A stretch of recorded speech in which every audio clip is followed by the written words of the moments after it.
they've agreed na bumisita ng regular.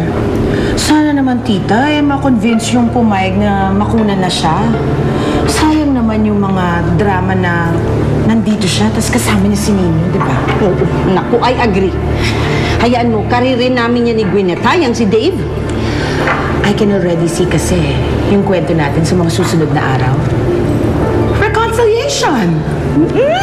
Alam mo naman ang mga Pinoy, gustong-gusto nilang pinag-aaway ang mga magkakabati. At pinagbabati ang mga magkakaaway. Lalong-lalo na ang mga lovers na nagkakahiwalay. Well, you know, technically, hindi naman talaga kami naging lovers ni Dave. Huh? Eh, paano naman ang love child niyo? Well, I call it a night of passion siguro. Pero, alam mo, I don't mind kung maging lovers kami. Aba, dapat lang. Lalo na kung ikakataas yan ng ratings natin. Ay, tapos, ang season ender, wedding! Ay, ang ganda! Parang OG-Regine wedding, di ba?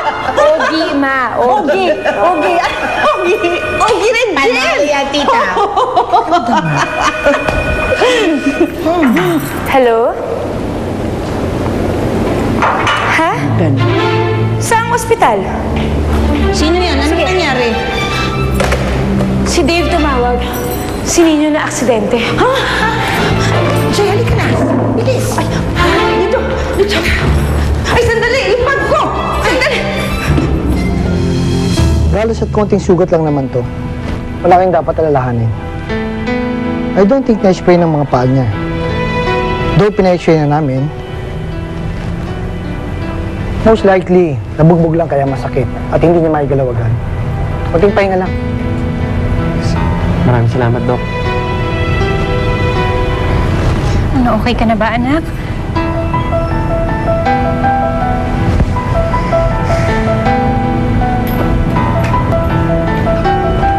Inyo, anak, huwag ka naman ganyan. Concerned naman kami talaga sa'yo eh. Ang kaso, hindi ka dapat umalis kung saan ka naglalaro. Ikaw naman may kasalanan eh. Eh, Daddy, hindi niyo naman ako pinapansin eh. Anong hindi pinapansin? May inaayos lang ako ng panahon na yun. Ikaw naman. Kung gano'n, ibig sabihin may ginagawa lang ako, hindi kita pinapansin. Nino? Okay ka lang, anak? Uy, sa'yo. Ano itong nabalitaan namin, ha? Na pinapabayaan niyo yung apo ko. Ikaw, Helen, ha? Ikaw, dapat ang tinitingnan mo, yung bata lang. Hindi yung kung sino-sino ba dyan. Hindi ka naman marunong yata magyaya eh. Kumusta na ang apo ko, ha? Are you alright? Nag-alala kami.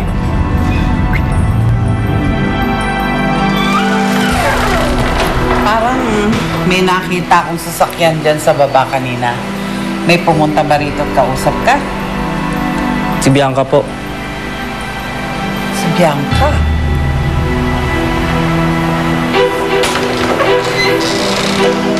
Bakit? Sabi ko na nga, be. Hindi titigil yung babae niya ng paggugulo sa anak ko. Alam ko yun. Hinahanap niya po si Dave tita eh. Pero umalis din ho. Pinagtataka ko lang ho. Para kasing... Ano? Para ho kasing may iba sa kanya. Parang wala siya sa sarili niya. Eh, noong pa naman eh, unstable na talaga yung babaeng yun eh. Umalis ako. Kaya napakasal kay Dave. Marahil siguro dahil magkaibigan na ang mga ama nila. Wala akong nagawa. Sa kasalukuyan ay iligtas na ang little star na si Nino. Inuobserbahan na lamang ang kanyang mga paa. Pero ayon sa kanyang Gulo ligtas na ito at wala Gulo nang to. dapat. Dalhin mo ako sa ospital na yan. Ngayon din. Dali! Tara. Sige ho, tita. Tara.